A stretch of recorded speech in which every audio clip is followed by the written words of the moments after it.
Assalamualaikum warahmatullahi wabarakatuh.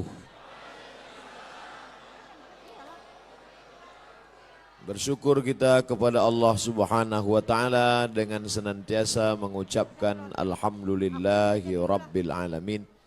Berselawat kepada Rasulullah dengan ucapan Allahumma salli ala sayyidina Muhammad wa ala ali sayyidina Muhammad. Yang sama-sama kita hormati Bapak Camat, Bapak Dan Ramil, Bapak Kapolsek atau yang mewakili, yang dimuliakan Allah Subhanahu wa taala, Ketua Majelis Ulama Indonesia, alim ulama, cerdik pandai, tuan-tuan guru, hadirin hadirat, muslimin muslimat, yang besar tak dihimbau gelar, yang kecil tak dapat disebut nama. Insyaallah kita semua dimuliakan Allah Subhanahu wa taala. Amin ya rabbal alamin. Kita di penghujung bulan Zulhijjah, maka kita masuk dalam bulan yang disebut Allah Subhanahu wa taala minha arba'atun hurum. Ada 4 bulan yang disebut dengan bulan haram. Yang pertama Zulhijjah, yang kedua Zulqa'dah, Zulhijjah, Muharram dan Rajab. Salasun mutawaliyatun. Ada 3 bulan yang berurut-urut. Ada 3 bulan yang tak terpisah. Itulah dia Zulqa'dah, Zulhijjah, dan insya Allah tak lama lagi kita akan masuk ke bulan Muharram. Sedangkan yang 1 bulan ini ma baina Jumada wa Sya'ban, terletak di antara bulan Jumadil Akhir dan bulan Sya'ban, yaitu disebut dengan bulan Rajab. Jadi pada bulan-bulan ini kita dianjurkan beramal. Amal yang paling afdal adalah melaksanakan puasa-puasa sunat. Khusus untuk bulan Muharram nanti itu ada puasa sunat yang disebut dengan puasa Asyura. Jadi kita catat tanggalnya, insya Allah nanti tanggal 1 September itu bertepatan 1 Muharram. Berarti nanti pas pada tanggal 9, yang paling bagus puasa itu tanggal 9, 10, 11. Kalau tidak sanggup 3 hari, karena kata Nabi SAW, jangan sama puasanya dengan puasa Bani Israel. Khaliful Yahud. Bedakan puasa kamu dengan puasa orang Yahudi. Orang Yahudi itu puasanya cuma tanggal 10 saja. Maka supaya kita beda dengan Yahudi, puasa 9, 10, 11. Kalau tak sanggup 9, 10, 11, pilih 2 hari saja, 9, 10. Nah, ketika Nabi sampai ke kota Al-Madinah Al-Munawwarah, Nabi melihat orang-orang Yahudi di Madinah itu puasa. Di Madinah ada 3 orang Yahudi. Yahudi Bani Nadir, Yahudi Bani Quraizah, Yahudi Qainuqa. Mereka tak makan tak minum pada hari itu. Nabi bertanya, "Ma hadza?" Hari apa ini? Mereka menjawab, "Hadza yaumun salihun." Ini hari yang baik. Najjallahu fihi Musa wa aghraqa fihi Fir'aun. Hari ini Allah menyelamatkan Nabi Musa dan menggelamkan Fir'aun laknatullah alaih. Maka kemudian mereka bersyukur kepada Allah dengan melaksanakan puasa pada tanggal 10 karena Allah sudah menyelamatkan Musa alaihi salam dan menenggelamkan Fir'aun. Maka Nabi Muhammad SAW berkata, "Nahnu ahaqqu bi Musa minhum." Kami lebih berhak terhadap Nabi Musa daripada mereka. Maka Nabi pun melaksanakan, memerintahkan fa'amara bi siyamihi. Nabi memerintahkan puasa. Jadi tentang puasa Asyura ini tidak ada ikhtilaf antara ulama tentang disyariatkannya berdasarkan hadis-hadis yang sahih tuntunan Nabi Muhammad sallallahu alaihi wasallam. Oleh sebab itu kita yang berbadan sehat, khususnya bagi perempuan yang banyak punya hutang puasa kemarin, dengan berpuasa di Asyura 9, 10, 11, dia sudah bisa mengqadha, mengganti 3 hari puasa yang tinggal. Karena perempuan yang kemarin tinggal puasanya di bulan Syawal, di bulan Muharram, di bulan Ramadan, itu bisa diganti bulan Syawal sebanyak 6 hari. Orang yang berpuasa 6 hari di bulan Syawal otomatis dapat pahala puasa sunat walaupun niatnya qadha. Begitu kata Imam Abu Zakaria Al-Ansari dari kalangan mazhab Syafi'i yang disebutkan dalam kitab Fatawa Al-Azhar oleh Syekh Atiyah Saqar. Niatnya niat qadha saja, tidak niat sunat. Karena kalau niat sunat, qadha tak dapat. Tapi kalau niat qadha, maka otomatis pahala puasa sunatnya dapat. Begitu juga dengan orang yang puasa Senin Kamis. Niat qadha dia hari Senin, maka qadhanya lunas dan pahala Senin dapat. Niat qadha dia hari Kamis, pahala qadhanya dapat dan otomatis dapat pahala puasa sunat. Begitu juga dengan nanti 3 hari di bulan Asyura, di bulan Muharram itu 9, 10, 11 niatnya niat qadha. Nawaitu sauma qadha'in. Saya berniat puasa qadha mengganti yang Ramadan tinggal kemarin. Apakah karena haid, maaf cakap, atau karena menyusukan anak, atau karena mengandung anak, atau karena baru melahirkan karena nifas, maka mesti diganti. Cara yang paling efektif adalah sekali dayung 2-3 pulau terlampaui. Walaupun ini masalah perempuan, tapi laki-laki mesti tahu, karena semua laki-laki punya istri, punya anak perempuan, punya kakak perempuan, punya adik perempuan. Inilah perlunya fiqhul mar'ah, fikih perempuan. Dengan melaksanakan puasa, badan sehat. Karena ternyata makanan yang kita makan itu banyak bakteri racun di dalamnya. Kenapa padi kita bisa tumbuh tak ada dimakan wereng? Karena ternyata disemprot dengan pestisida. Kenapa buah apel yang kita makan itu tidak berulat? Karena ternyata ulat tak mau memakan apel karena ada pestisida. Bahkan ikan asin yang kita makan pun itu kena formalin. Makanya tak dikerubungi lalat. Lalat pun tak mau. Kita aja yang mau makan ikan asin tuh. Oleh sebab itu orang yang pandai ditengoknya mana ikan asin yang tak dikerubungi lalat tak dia beli. Walaupun nampaknya segar. Begitu juga dengan ikan. Dulu kita tahu ikan cuma di es saja. Sekarang ikan disiram, direndam pakai formalin. Akhirnya kita memakan racun. Maka muncullah ada kanker darah, kanker tulang, kanker cancer kata orang barat. Tak ada obatnya sampai sekarang. Ternyata penyakit-penyakit ini bisa hilang dengan menerapkan namanya terapi fasting. Fasting artinya menahan makan. Orang barat tak tahu puasa. Mereka tetap makan buah, makan ringan, minum air putih. Tapi mereka tak makan dari pagi sampai siang sampai malam. Ternyata kalau kita tidak makan, maka badan kita memakan diri kita sendiri. Itulah racun-racun hilang di dalam badan. Kalau orang menerapkan terapi fasting tak makan ini selama 8 hari dalam sebulan. Subhanallah, Masya Allah, ini belum lahir Nabi, belum lahir lagi orang yang menemukan penyakit ini sudah diajarkan oleh Nabi Muhammad SAW. 8 hari tak makan dalam sebulan, Senin Kamis, Senin Kamis, Senin Kamis, dan Senin Kamis.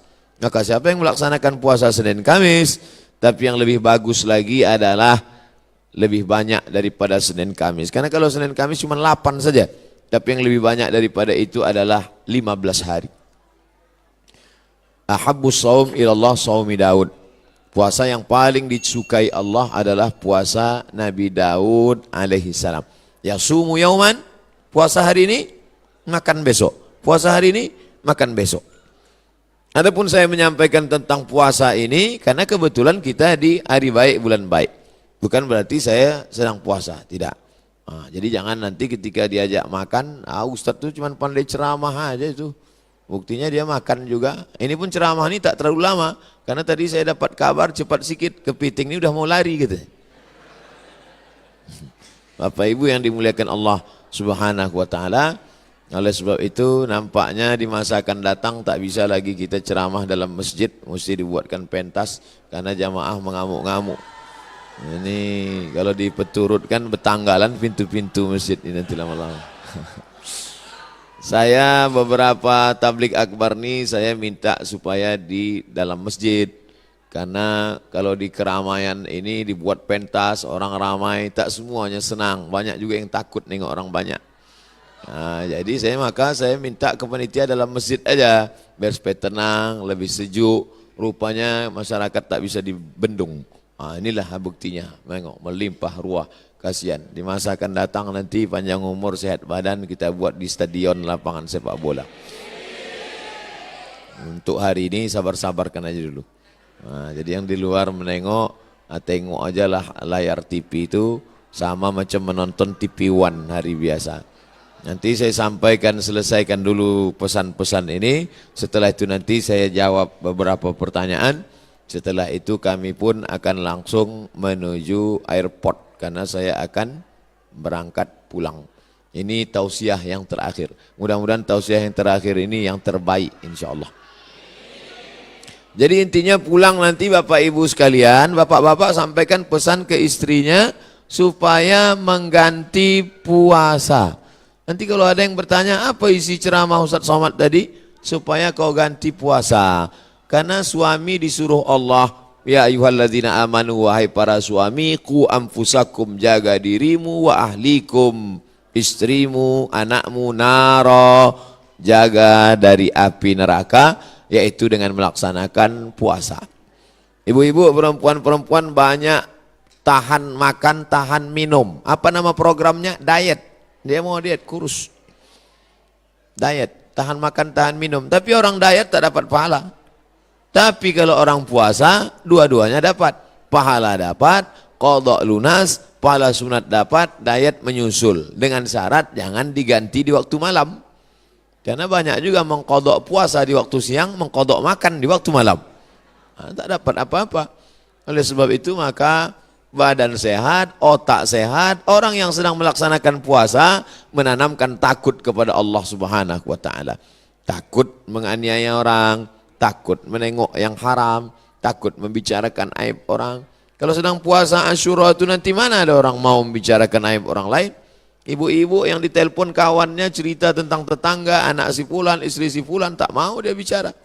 Jangan bicarakan aib orang lain, stop. Nanti malam baru kita bahas, kata dia. Haram, tak boleh.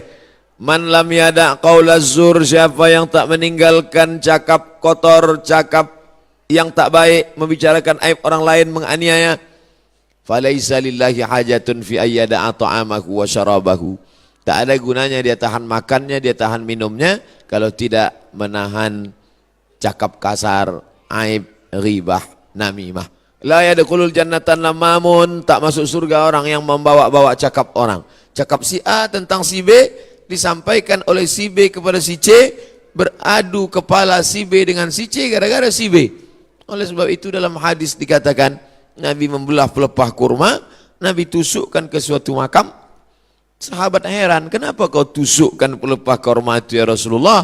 Kata Rasulullah, ini orang yang di dalam kubur ini sedang kena azab. Azab apa? Azab kubur. Itulah makanya sebelum salam kita berdoa, Allahumma inni a'udzubika min azabi jahannam wa min azabil qabri. Minta jauh dari azab kubur. Kenapa dia di azab kubur ya Rasulullah? Ada dua dosa dia. Yang pertama, kena azab kubur karena namam, membawa-bawa cakap orang. Oleh sebab itu kalau lidah ini terpancing mau bicara aib orang lain, stop, diisi dengan zikir, tasbih, tahmid, takbir, tahlil. Tasbih, subhanallah. Tahmid, alhamdulillah. Takbir, Allahu akbar. Tahlil, la ilaha illallah.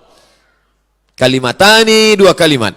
Khafifatani alal lisan, ringan di lidah. Thaqilatani fil mizan, berat pada timbangan hari kiamat. Habibatani ilar rahman, disukai Allah. Subhanallah bihamdihi subhanallahil azim. Subhanallah bihamdihi subhanallahil azim. Subhanallah bihamdihi subhanallahil azim. Jadi yang paling bagus diisi pada bulan haram ini, Dzulqa'dah, Dzulhijjah, Muharram, ini adalah puasa sunat. Tapi ada 4 hari di bulan ini tak boleh puasa. Di antara 3 bulan ini ada 4 hari tak boleh puasa. Itulah dia tanggal 10, tanggal 11, tanggal 12, tanggal 13. Kenapa tak boleh puasa? Karena hari raya daging kambing melimpah ruah. Walaupun tak semua bisa makan kambing ini, karena asal ditengoknya, baru menengok bungkusnya aja sudah naik darah tingginya. belum lagi makan dagingnya. Nah, adapun sekarang inilah masanya membakar kolesterol, membakar karbohidrat, membakar yang kita makan pada saat penyembelihan hewan kurban kemarin. Adapun ibu-ibu, bapak-bapak yang masih banyak daging kurban di freezer itu, sedekahkanlah kepada anak yatim, fakir miskin. Ini udah hari raya yang keberapa ini di bulan Zulhijjah. Sudah mau habis bulan Zulhijjah, masuk bulan Muharram. Tapi kulkas masih banyak yang belum bisa ditutup. Masih menyipak kaki kambing itu lagi. Oleh sebab itu, maka ini menunjukkan kita ini ada sifat tamak. Ada sifat tak ingin rezeki kita itu dimakan orang lain. Padahal puncak keimanan adalah la yu'minu ahadukum, kamu tak beriman hatta yuhibba li akhihi, sampai kau sayang kepada saudaramu ma yuhibbu li nafsihi, sama macam sayang pada diri sendiri. Tak sampai hati kita, makanan itu hanya lewat di leher kita. Kalau enak rendang kambing, gulai, soto, capcay, sop itu di lidah kita, di leher kita, maka kita bagikan kepada yang lain. Makanya kata Nabi SAW, idza tabakhta fa aktsir ma'aha. Kalau kau masak, banyakkan kuahnya. Kita disuruh masak banyak kuah. Untuk apa? Bagi kepada tetangga. Jadi kalau daging tadi tinggal 2-3 potong, masaklah nanti sore, banyakkan kuahnya. Bagikan. Tapi jangan gara-gara ceramah nih, ibu tuh hasil bersedekah, kuah aja isinya. Apa maknanya? Sedangkan sikit saja dia bisa berbagi, apalagi banyak. Oleh sebab itu maka dalam Islam. Tapi masalah lapar ini tak bisa kita ceritakan. Lapar bukan teori. Tak bisa diceritakan lapar menurut bahasa, lapar menurut istilah, lapar menurut etimologi, lapar menurut terminologi. Lapar mesti dirasakan.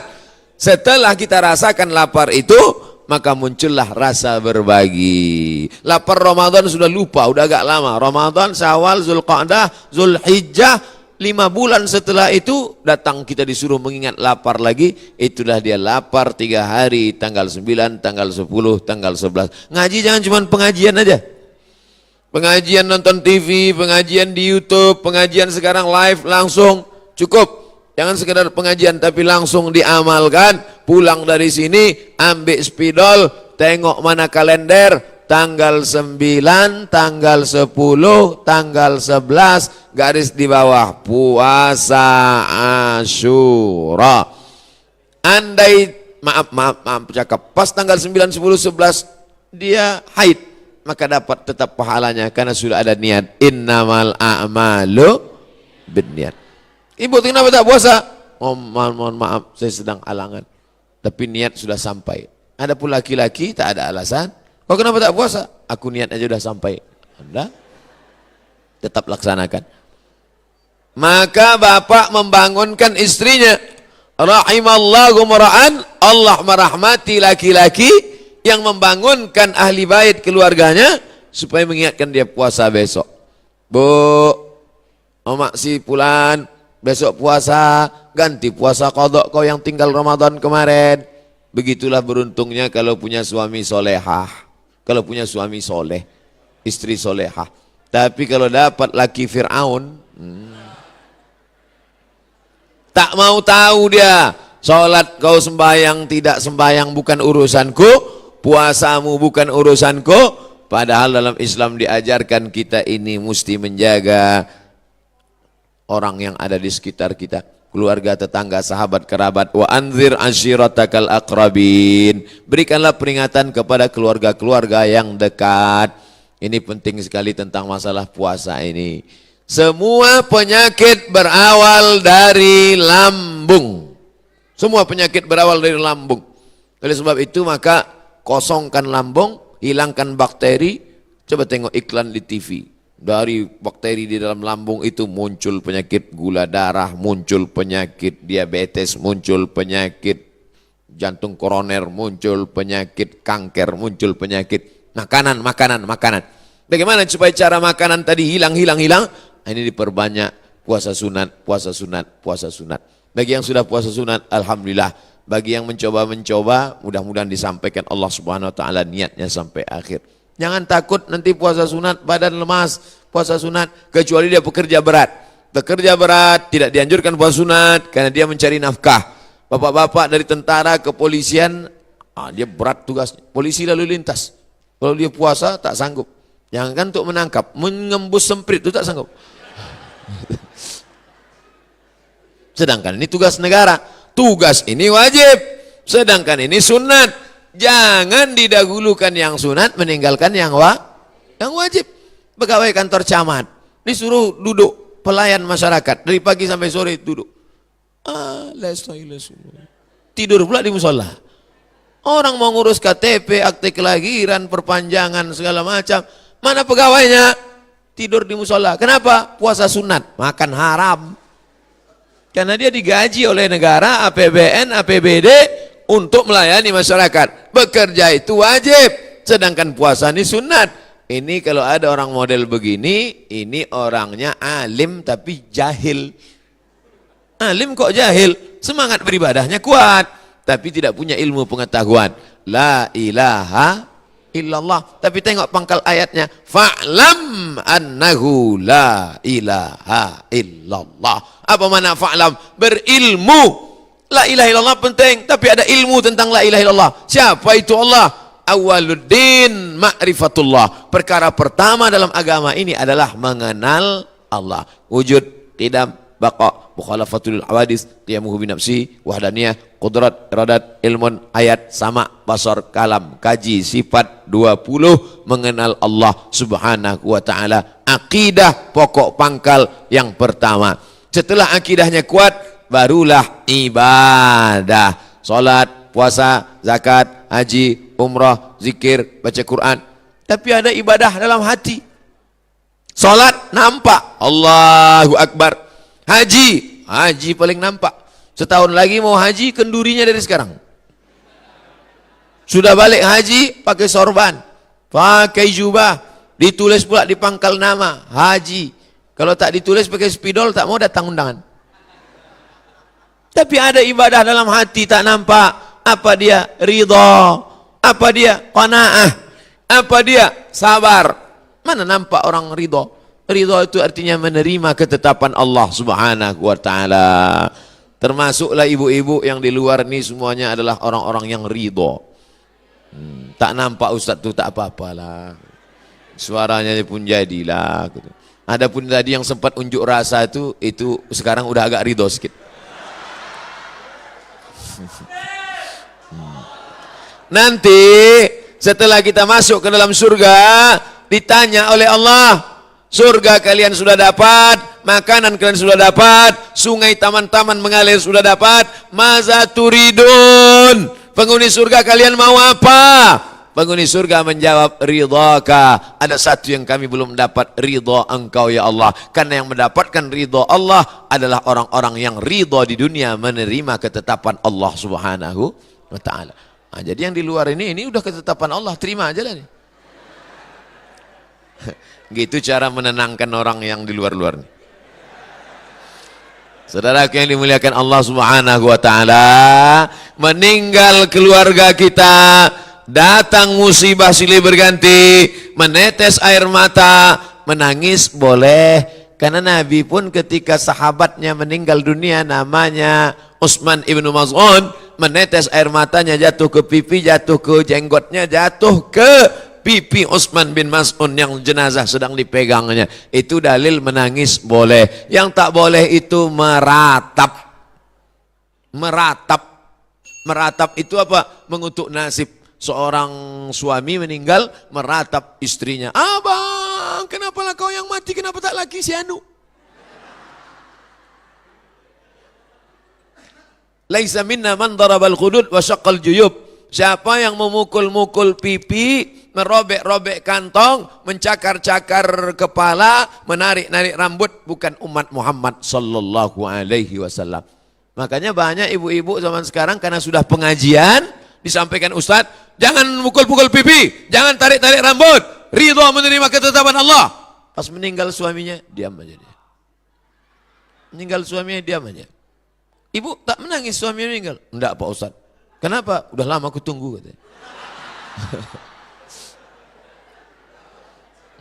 Rupanya lakinya itu memang udah lama ditunggunya. Gara-gara apa? Sakau tiap malam. Mabuk aja kerjanya. Nah, berdoa dia, ya Allah, berilah suamiku ini hidayah ya Allah. Tapi kalau tak juga dapat, cepatlah mampuskan dia. Nah, mati dia langsung. Makanya jadi laki-laki itu mesti baik, sopan. Tapi kadang laki-laki yang sopan, yang baik ini cepat pula matinya. Ada pun yang sakau tadi, tak mati-mati. Jadi sebenarnya mereka tak mati-mati itu kenapa? Ujian bagi ibu supaya ibu tetap istiqamah, supaya ibu tetap mengajak dia. Kemarin ada yang ngirim video ke HP saya tengok seorang laki-laki preman tengik, rambutnya panjang, kerjanya mengamuk, semua orang takut sama dia. Tapi akhirnya dia dapat hidayah bukan dari ustadz. Dapat hidayah dari siapa? Istrinya mengasih duit hasil kerja dia. Bang, anak kita sudah gadis mau sekolah, tetangga kita takut bersilaturahim ke rumah ini gara-gara kau preman, kapan lagi kau mau tobat? Akhirnya menangis tersentuh hatinya. Ayah diallahu bika rajulan wahidan, satu orang dapat hidayah karena engkau, khairum min humurin na'am, lebih baik daripada kau memiliki seekor unta yang merah. Ternyata yang lebih dulu masuk surga bukan ustadz, tapi seorang perempuan yang solihah yang dapat membimbing suaminya masuk ke dalam surga Allah Subhanahu wa taala. Yang mengaminkan tuh lakinya sakau.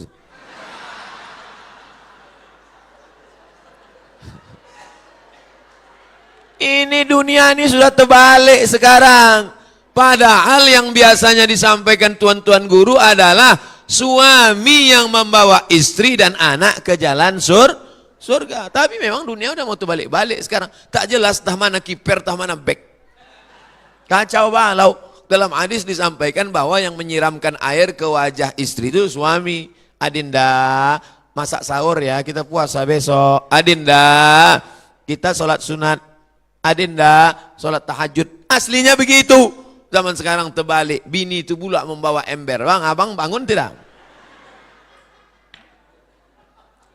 Tapi dalam hadis ada itu disebut. Ada disebut tentang itu.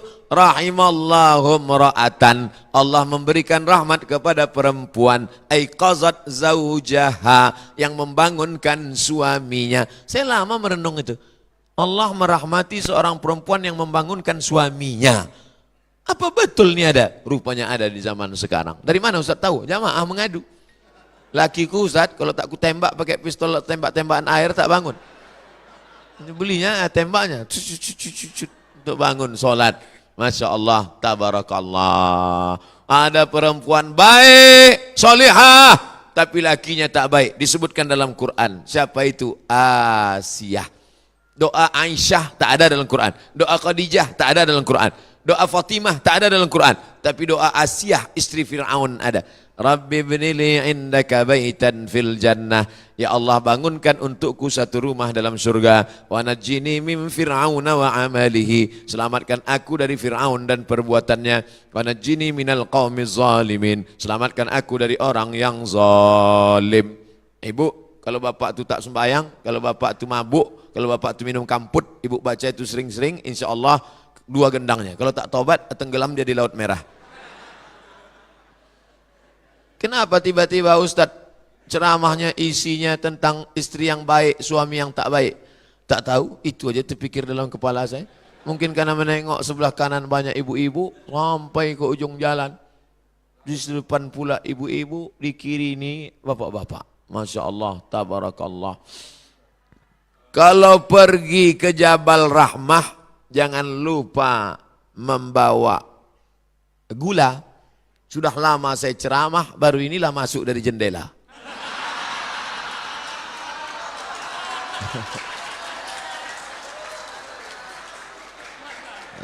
Emang berkesan tadi.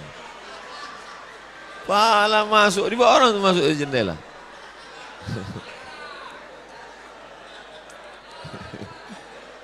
Pintu berkunci. Masya Allah, tabarakallah. Artinya memang Bapak Ibu yang dimuliakan Allah Subhanahu wa taala, mudah-mudahan pertemuan kita ini pertemuan yang mendatangkan rahmat Allah Subhanahu wa taala. Karena dari mulai salam yang kita minta itu rahmat. Assalamualaikum warahmatullah. Dan kita ketika duduk antara 2 sujud yang kita minta rahmat. Rabbighfirli warhamni. Orang yang mati itu kita doakan dapat rahmat. Allahumma firlahu warhamhu. Dan orang yang mati itu disebut di dalam rahmat Allah almarhum. Tapi jangan gara-gara ini nanti dipanggil, Ustaz siapa yang ceramah tadi? Almarhum Abdul Somad. Nah, almarhum itu khusus untuk orang mati. Kalau tak tahu mati maniknat. Saudaraku yang dimuliakan Allah Subhanahu wa taala, maka kita cara mengambil rahmat. Rahmat itu tergantung macam buah yang sudah masak. Tapi kalau tak dijolok dia tak jatuh. Bagaimana cara menurunkan rahmat Allah? Sering-sering ikut pengajian. Mana dalilnya? Majtama'a qaumun fi baitin min buyutillah. Sekelompok orang berkumpul di rumah Allah. Yatsluna kitab Allah. Yang dibacakannya ayat-ayat Allah, kitab suci Al-Quran. Setelah itu wa yatadarasunahu fima bainahum, mengaji. Kita mengaji tak lama, 60 menit. Dari mulai tadi jam 11, berakhir nanti jam 12. Habis itu saya jawab pertanyaan-pertanyaan ini sudah ada. Nazalat alaihimus sakinah, turun ketenangan ke dalam hati mereka. Wasyiat bihimur rahmah, mereka diliputi oleh rahmat Allah. Hafat bihimul malaikah, mereka dikelilingi oleh para malaikat. Dan yang paling dibanggakan nomor 4, wa dzakarahumullahu fiman indah, dibanggakan Allah Ta'ala kepada para malaikat. Mudah-mudahan majlis Masjid Al-Muhajirin ini termasuk yang dibanggakan Allah kepada para malaikat. Naik malaikat nanti waktu asar. Malaikat yang menjaga dari subuh tadi, naiknya waktu asar. Ditanya sama Allah. Allah bertanya bukan karena Allah tak tahu, Allah Maha tahu. Allah cuma mau kasih tahu. Hai malaikat, ya, apa kerja jamaah di Medan Marelan tadi menjelang zuhur? Mereka berkumpul di Masjid Al-Muhajirin, ya Allah. Ramai mereka, tak terhitung tak berapa tenda mereka sewa. Sampai-sampai habis duit untuk pembangunan masjid, untuk menyewa tenda. Apa kerja mereka? Mendengarkan pengajian. Apakah yang datang itu ulama besar, habib, kiai, buya, tuan guru? Tidak. Ustadz biasa aja, kurus pun orangnya. Tapi mereka datang karena ingin mendengarkan ayat-ayat-Mu ya Allah, mendengarkan hadis-hadis Rasulullah Nabi yang Kau utus di akhir zaman, dan mereka itu datang tak lain tujuannya karena la ilaha illallah Muhammad Rasulullah. Mereka datang bukan mau bersalaman, karena tak mungkin, tak masuk akal sebanyak ini salaman. Mereka datang bukan mau selfie, macam mana mau selfie sebanyak ini? Mereka datang melangkah dari rumah, bismillahi tawakkaltu ala Allah, la haula wa la quwata illa billah. Malaikat, dulu waktu mau aku ciptakan mereka, kalian komplain tak setuju. Apa kata kalian? Ataj'alu fiha may yufsidu fiha wa yasfikud dima. Untuk apa kau ciptakan mereka ya Allah? Mereka hanya akan berkelahi, mereka hanya akan berperang, mereka hanya akan menumpahkan darah. Tapi hari ini tak ada yang berkelahi, tak ada yang berperang, tak ada yang menumpahkan darah, tak ada yang cemburu, tak ada yang hasad, tak ada yang sakit hati. Yang di dalam tenang, pakai kipas angin, pakai AC, sejuk. Yang di luar sudahlah panas, kipas tak ada, AC tak ada, berdiri pula. Tapi mereka semuanya tetap mendapatkan rahmat Allah Subhanahu wa ta'ala. Apa yang Ustaz tengok dari tadi ke depan? Mohon maaf, ini perlu saya jelaskan supaya jangan ada dusta di antara kita. Saya menengok ke depan ini bukan menengok ibu-ibu, menengok saya di dalam TV itu. Makanya dari tadi saya tengok, miring topi saya luruskan sedikit. Kadang kalau tak kita jelaskan gitu banyak orang GR. Kalau anak gadis tak apa-apa, nenek-nenek pula GR. Bapak Ibu yang dimuliakan Allah Subhanahu wa taala, apakah kita masuk surga karena tahajud kita? Apakah kita masuk surga karena zikir kita? Tidak. Cemana lah mau zikir mau masuk surga? Sebelah kanan megang tasbih, kiri megang remote. Mana sinetron tadi? Subhanallah, subhanallah, subhanallah, subhanallah. La yudkhilal jannata ahadakum amaluhu. Kamu masuk surga bukan karena amalmu. Wala anta ya Rasulullah. Aku pun tak masuk surga karena amalku. Lalu masuk surga itu kenapa? Illa ayyataghammadani Allahu birahmatih. Masuk surga karena rahmat Allah Subhanahu. Ibu-ibu masih sehat karena rahmat Allah. Bapak-bapak masih hidup karena rahmat Allah. Ustaz Somad masih bisa berceramah hari ini karena rahmat Allah. Kalau bukanlah karena rahmat Allah, walaula fadlullah wa rahmatihi lakuntum minal khasirin wa rahmatuhu lakuntum minal khasirin. Kalaulah bukan karena rahmat Allah. Salah satu cara untuk menurunkan rahmat Allah adalah bersedekah. Sedekah.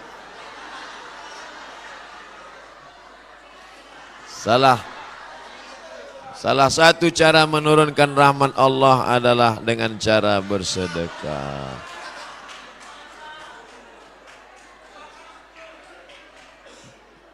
Maunya kotak nih bawa agak jauh-jauh sedikit. Ini ke tempat awak pula dia ni kan. Tak fisabilillah. Cara mengundang rahmat Allah itu turun adalah dengan bersedekah. Cuman hebatnya panitia dibawanya dulu ke muka. Karena dia tahu di sini ikan yang besar-besar itu. Ikan hiu, ikan lumba-lumba, ikan paus, di sini semua. Itu maka diawalinya di sini. Adapun yang di belakang tuh ikan-ikan teri aja itu. Memang ikan teri Pak Ustadz, tapi banyak. Iya juga. Nah itu yang bawa kotak panitia bawa ke sana. Ini ku tengok, aku udah 45 menit ceramah, udah banyak yang agak mau balik itu ku tengok. Ibu-ibu sehat semuanya? Masya Allah. Jangan terlalu banyak, jangan terlalu tinggi ibu. Berkeringat ketiak.